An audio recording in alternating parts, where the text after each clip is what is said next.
Hi, about 4.7 million Americans worked remotely from home last year. Since the COVID outbreak, the number have more than tripled. Of course, we don't have the statistics in Nigeria. Before now, a lot of people felt that working from home was a novel idea. It was those things that happened to multinational companies or companies that had very small and informal staff. With the advent of the coronavirus and the lockdown which we're experiencing, a lot of businesses have resorted to working from home or doing some form of business from home in anticipation for the restriction on movement or the lockdown to be lifted. In the new world order post-COVID, a lot of businesses will start to run some form of remote working. And as a business owner, it is important for you to take into cognizance various aspects of remote working that can make the journey easy for yourself, your business, and your staff, and even your own customers. When you are involved in a remote working framework, one of the things you need to consider is security. Why? Because today, many people will say that they are already working remotely and taking advantage of technology by using tools like WhatsApp, etc.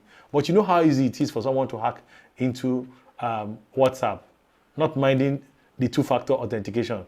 But what we're saying here is that as you embark on your journey for putting in place a proper remote working process, it's important that you call on the help of IT consultants that are involved in security to help you put in place things like VPN, or what you call a virtual private network that will help you secure the system you're putting in place. That's one. Two, you also want to look at the kind of tools that you will need to get the job done.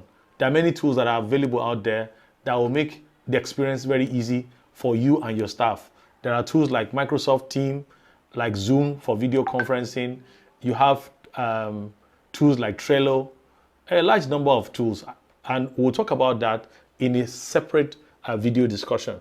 I'm just trying to ensure that we talk about things that are very important that you need to consider as you embark on the journey of remote working. You also need to look at your staff. There are a lot of things that your staff need to have for them to have a successful remote working experience. Because we live in Nigeria and power is a major challenge, you need to provide things like fuel allowance so that they can fuel their generator. And if you have execs, maybe you provide solar inverters or standard battery inverters for them to power their system so that they're able to work conveniently at home.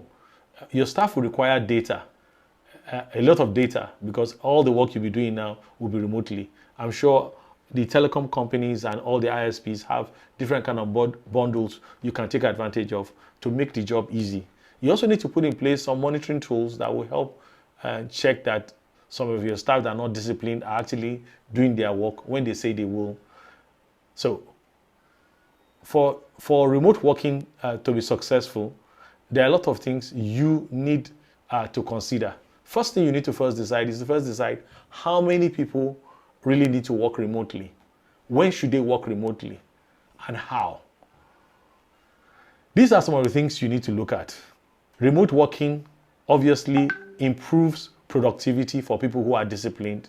It also even cements the bond between the worker and their family because they have more time.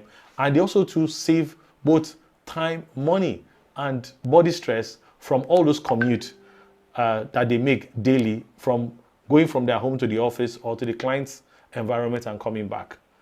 Till I talk to you again, please kindly look at your remote working framework. If you have any questions, please kindly leave them below. I look forward to seeing you again. We have some other exciting topics we'll be talking about in the next few days and also to next week. Bye for now. Cheers.